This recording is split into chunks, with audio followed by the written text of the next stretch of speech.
we can all sing together Guru Yoga one time.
Okay, so today's topic as sleep and death as a doorway to the wisdom.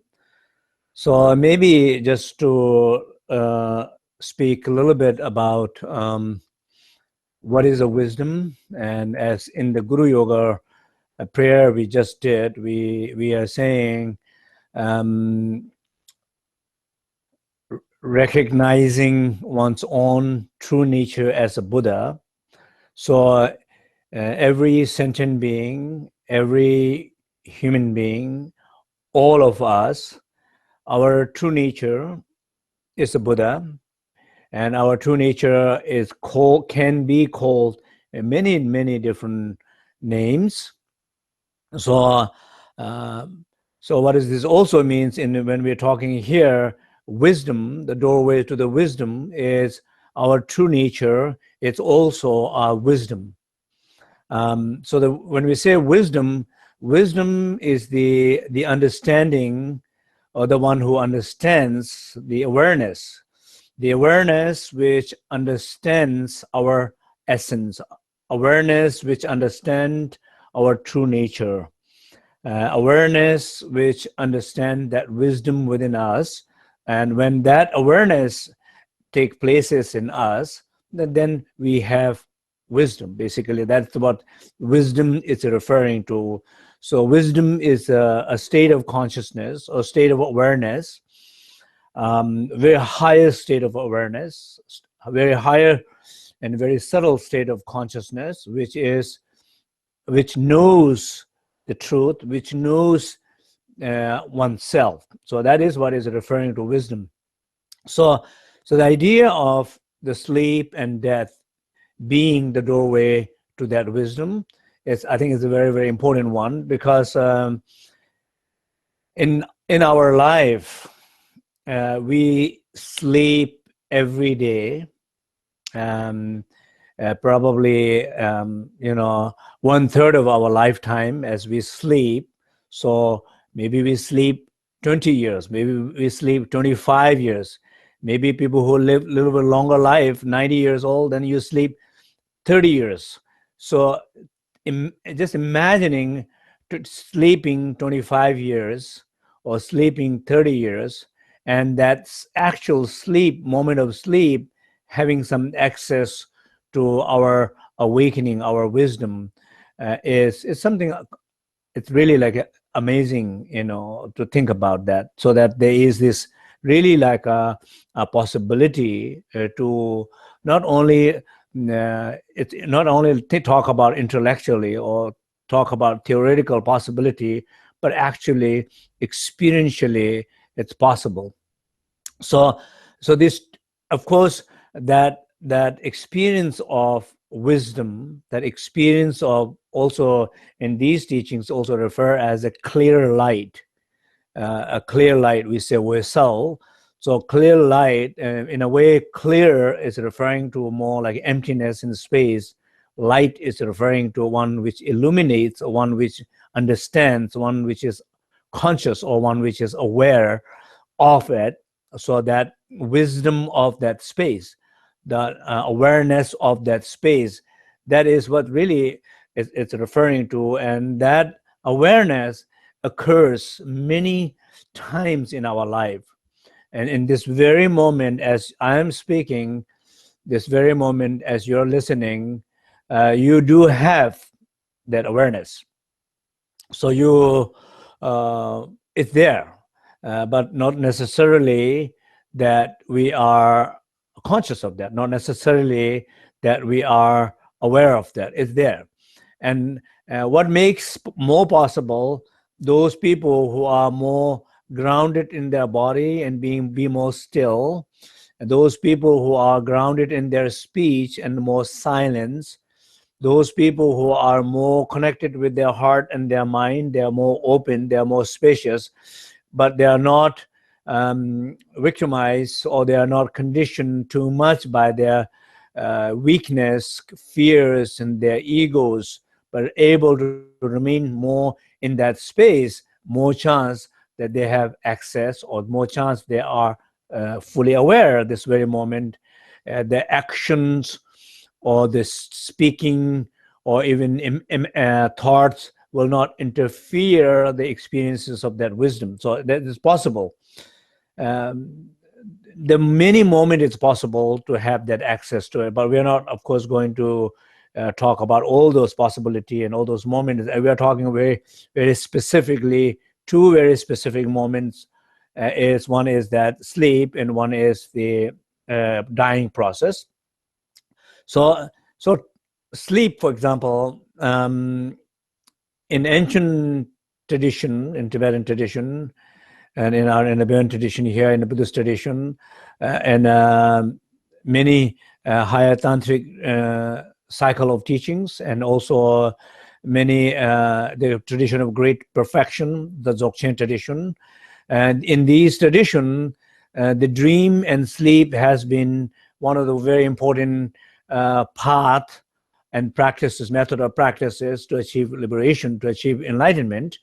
And so because obviously being that sleep is a very important part of our life and a lot of time, and death is a very important part of our life, process of our life, part of our life. So that these two moments are clearly there is this experience of so-called clear light, or experiences of wisdom. That's why it's doorway to that wisdom. And you can think about that in our everyday life, when there is a moment when you're not moving too much, you're very grounded. There is a moment when you're not thinking too much. There is a moment that you're not talking, you have not too much voices in your head. You are still silent and spacious, more calm. And those moments, naturally, there is a presence of what so-called clear light. So basically what I'm saying is, when you're not thinking too much, when you are not stuck in dark and pain feelings, you're more likely having access to that clear light and that wisdom. Same way as you go to sleep, when you have a dream, particularly so-called samsaric sleep or samsaric dream, which means probably 90% of our dreams are samsaric dreams. So basically that means that every dream that you have, it is you have created. It's your past, it's your past thinking, it's past conditioning, past pain, past ideas, past wishes, future hope, and so on. It's your own product of your own thoughts. But when you are not thinking as much, or when you're not conditioned by those thoughts, and you are having these moments where you're not dreaming, not your feelings, your thoughts are not activated, you're just sleeping but not dreaming. And though that moment of sleep, dreamless sleep moment, basically you are or you there's a, how you say, in a way you are in that state of clear light, but not necessarily that you might have access to it, because when it's so clear, it says its experience is so clear, it's hard to recognize. In order to recognize, you always need some way of defining contrasts, situations to recognize that. When sleep is with no dream, when you pure sleep, it's very hard, but that moment there is this experience of so-called clear light. So that sleep being the doorway to the wisdom, that's what it's actually referring to. So moment you go to sleep, what the best way, a possible way, I'm not saying that you're trying to follow what I'm trying to explain here, and I'm going to guarantee you that you have experiences of clear light. I'm for sure, I'm not saying that. But what I'm saying is, most of the time, amount of pain, conflict, anxieties, and negative energies and thoughts and feelings that we carry into our sleep, and the night not become a restful night, night becomes a very exhausting night, morning becomes a very depressing morning, not feeling clarity and fire and drive, inspiration. Why that happened? Because we don't just go to sleep properly. So definitely it will help oneself to more restful, more clear sleep, and when you wake up, definitely better mood. But there is always this possibility of having experiences of clear light. That means when you go to sleep with a sense of clarity, groundedness, with focus, there's a chance to enter into that clear light, and there's a chance to enter into that a place, unconditional place, unconditional qualities, beyond darkness, a presence of clarity. And if one does goes that, what one can say, that is that entire night or entire time, a moment when you are able to remain connected to that inner awareness of that space, it's like basically a purest awareness, moment of purest awareness, able to stay there for hours. Is it possible? Absolutely, it's possible. But do we try? Of course, most of us, we don't try. So this is when you are introduced to the cycle of teaching, that is the beautiful, that is exciting, that when you go to sleep, the night every single person go to sleep. No matter how you're a powerful president, no matter you are just in the street, street person, homeless person, doesn't matter.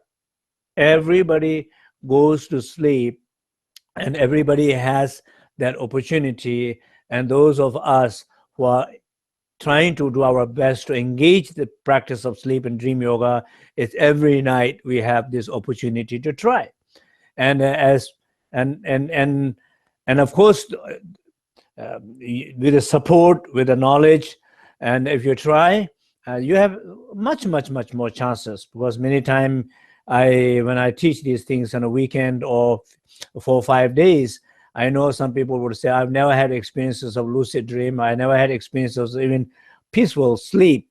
And people will have kind of complain about that, and within a few days they're amazed by they're having first time ever having experiences of lucid dreaming, first time ever having the experiences of able to experience the clear light, able to basically experience and see and feel and be aware of that light. And so this is happening all the time. I have witnessed this many times. This is in a way I get very encouraged to talk about and teach about this and encourage people to explore, because sometimes traditionally people think, oh no, these are too high practices and none of you are ready and no one is ready. And I don't know if no one is, how people can judge to begin with, not saying anybody is not ready. And so and not even trying to give the opportunity to see if one is ready or not. So I'm trying to be kind of very open to do this. Now, about the death, for example, death is another thing which is, we think about, okay, sleep, we do go every day sleep. How, not sleep is not important. Maybe some people even think sleep is a waste of time, and never see. I don't know how many actually people ever see the sleep is the doorway to the wisdom. And of course, maybe I can, in a way, I can imagine not to seeing that, because when I'm conscious, when I have teachers around me, when I have mentors, when I have support and practitioners and sangha, I'm not able to experience the wisdom. How I'm going to have able to experience the wisdom actually when I'm going to totally exhausted, when I'm going to go to sleep? How it's possible? You might think that way, but you never know. So don't give it up. Basically, what I'm trying to say is that don't give it up.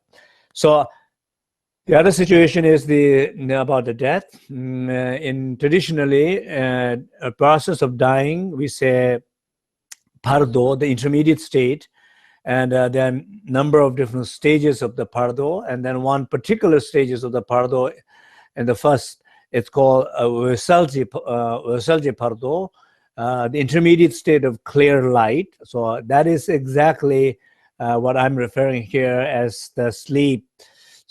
I said the death. Sorry, the death is the doorway to wisdom. So that clear light, the intermediate state of clear light is what I'm referring to, Versalji pardo. So intermediate state of clear light is the doorway to the wisdom.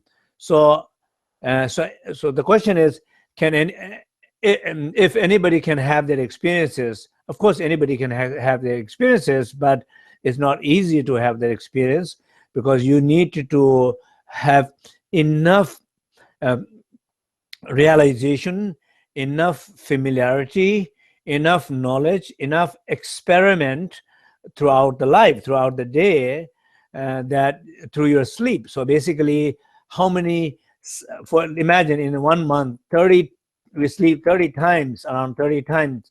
Imagine in 15 times you trying to do the practice. Maybe 2 times you have the glimpse of experiences of clear, or some form of experiences of meditation, and that is a good place to begin. And as you do it on a regular basis, and when you feel some sense of quiet confidence that I have some ways that where I go to sleep, where I hold myself, where I bring my practices in, and where I go to sleep in, where I can actually have the experiences of clear light, actually have some control over my dream, the transformation through the lucid dream. If you feel that kind of confidence, and if you feel you are really able to do, every now and then you're able to do, of course, your chances are, increases your chance much more. But if you don't ever have until now, then if you happen to die not today or tomorrow or this month, chances are very little.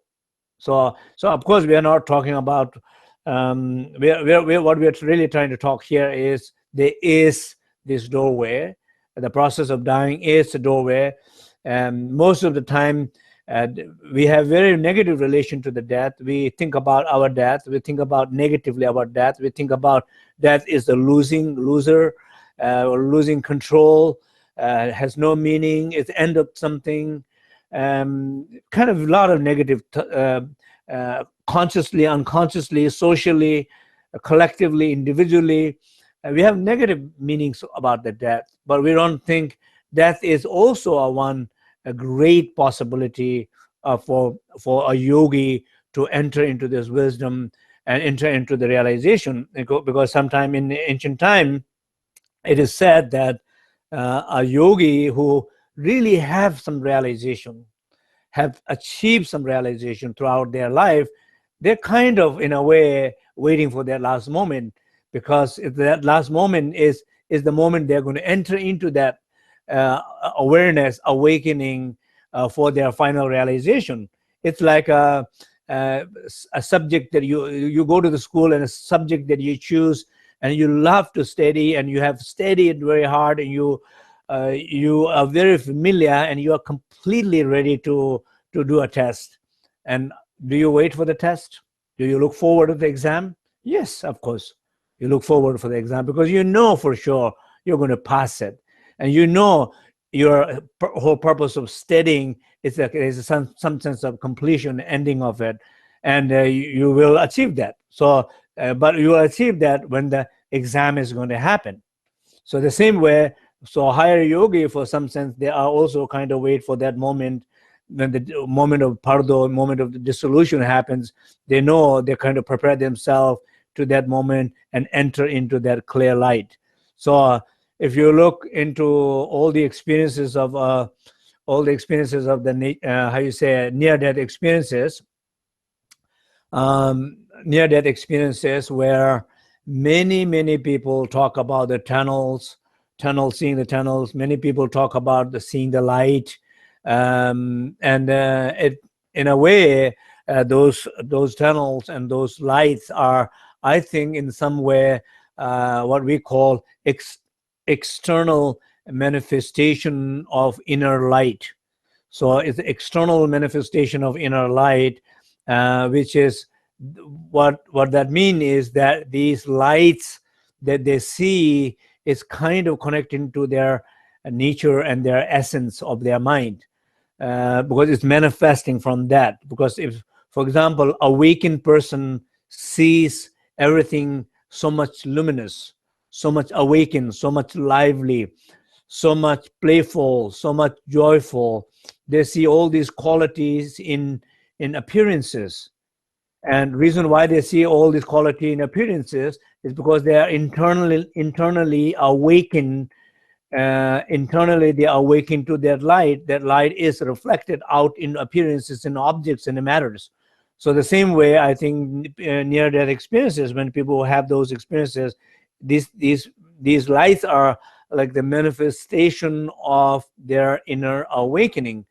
And I think when somebody told me that some people who have doing research about the near death, they said everybody who had near death experiences, generally after their near death experiences, they are much more spiritual person as an individual than before they have their experiences of near death, because somehow I guess somehow they have been able to be in touch with themselves, and they have been able to in touch with that light in themselves. So it's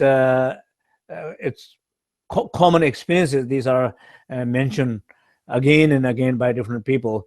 So now I would like to guide short meditation, and short meditation linked both with sleep and maybe 10 15 minute session with the sleep, and 10-15 minute session with the process of dying.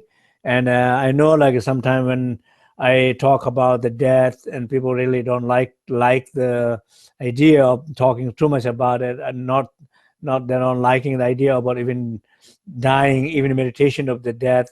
And if some of you feel that way, and that's also, I think, is a very good to, as I guide the meditation, if you feel that way, it's a good place to watch, basically, right? So if you are totally ignoring it, you are say, oh, death, no, I don't want, I'm not interested, I'm not going to even think about it. Then you watch yourself. You just did it. You just did something very specific. Why you did what you did. You have more to learn from them than other people who did not do that. or you're feeling a resistance to do that, then you probably have more things to learn from the process of dying than other people who didn't do that. So I'm encouraging those you might have these experiences, you have extra awareness, self-reflection during this meditation. Other than that, I hope these two session of little meditation will give some glimpse of a possibility, and then you can, of course, we have this opportunity to, especially case of sleep, opportunity to practice as continuously a lot, and there is on my Facebook page, which is Tenzin Wangyal Rinpoche, there's a